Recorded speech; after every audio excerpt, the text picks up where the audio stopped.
জানো তো, মুম্বাইতে কিন্তু বর্ষাকালে 2 থেকে আড়াই মাস এত পরিমাণ বৃষ্টি হয় যে ঘর থেকে বেরোনো মুশকিল হয়ে যায়। কিন্তু গরমকালেও সেই পরিমাণ গরম হয়। আমার তো মনে হয় দুনিয়ায় সব থেকে বেশি গরম মুম্বাইতেই হয়। তবে শীতের সময় না, এটা একদম অপোজিট হয়ে যায়, একটুও শীত পড়ে না।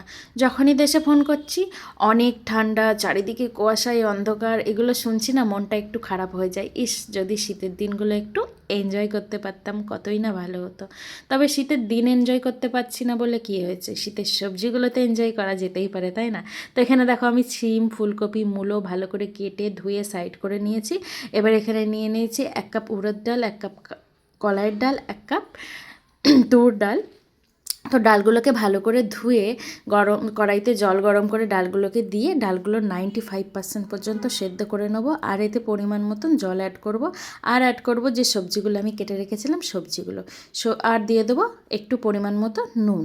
এবার সবজিগুলোকে না 95% পর্যন্ত সেদ্ধ করে সাইডে রেখে দেবো। এবার কড়াইতে জিরে, তেজপাতা, শুকনো লঙ্কা ফোড়ন দিয়ে দেবো কেটে রাখা টমেটো আর আদা, কাঁচা লঙ্কা, মৌরি, ধনে আর জিরের একটা পেস্ট। মশলাটাকে খুব ভালো করে কষিয়ে নেবো একটু হলুদ দিয়ে।